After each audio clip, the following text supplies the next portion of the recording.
Is a little mishap there, but again, we are expecting a change in temperatures this weekend and even a chance of rain. So to join me now is Brian Bachman to give us a look at that forecast. Yeah, rain, something we have not seen, Carrie, in now 4 weeks. That, of course, coinciding with when Helene tore through the area. We've not seen a drop of rain anywhere in the area since then, but that streak may finally come to an end as we head into tomorrow afternoon. We'll get to that in a moment, but as far as your weather headlines are concerned, first and foremost, let's stick with the good stuff. Clear skies, pleasant conditions and temperatures expected as we go throughout this evening. So if you're kicking off your weekend, headed to any of the high school football games around the area, whatever it might be, if it's going to be outdoors, I would urge you to get there. Still going to be a gorgeous evening here ahead of us. A few weekend showers are possible, predominantly Saturday afternoon and evening, with the potential for maybe another pop-up or two going into Sunday, but much less so. The bigger headline for Sunday is going to be a pretty sharp cool down in our temperatures. We're going to go from highs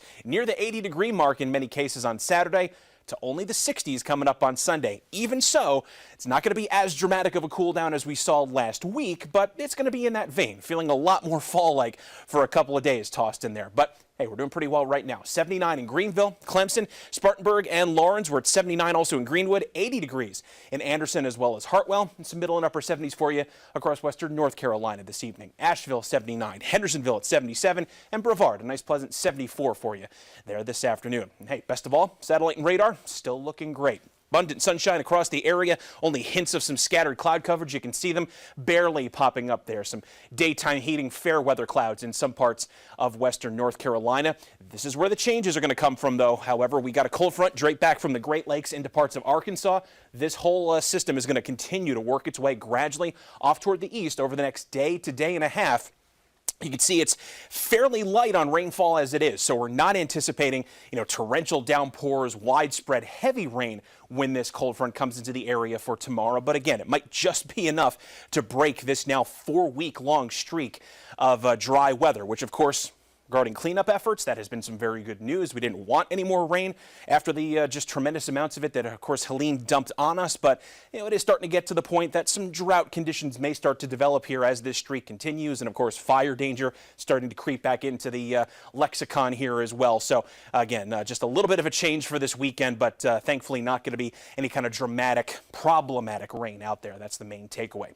As far as tonight's weather is concerned, like we mentioned, it's Football Friday, and we got some gorgeous weather for these games. Tough to do much better than this. I feel like it's been a pretty common theme with some of our football forecasts here in recent weeks. We'll have clear skies from 7 o'clock all the way through 10 p.m. Temps around kickoff time will start mostly in the mid to upper 60s and then just cool very slightly down mostly to about 60 degrees by the time we close in on about 9 to 10 p.m. Much more to talk about, including those showers as we go ahead for the weekend here. We got plenty more. In fact, I'm going to step off here. We'll pull up some other forecast information here for you. We're just going to keep this going for the time being. Why don't we look ahead actually at the larger map here. Pardon me. As we take a look at the weather maps here, you'll see a larger picture to show just where this cold frontal boundary actually is right now. We got, actually, that one's out of date. So I'll tell you what, we're actually going to move away from that topic here for you and actually move on to some information that was released today. The National Weather Service reporting that nearly 2,000 landslides, individual landslides, actually going back to Helene on that subject, occurred in western North Carolina as a result of that. 2,000, and that Nearly was 2,000, just in North Carolina? That was in all of the states? Just in western North Carolina. Yep. Okay. This is data that the Weather Service released earlier today, I believe partly with in conjunction with the USGS.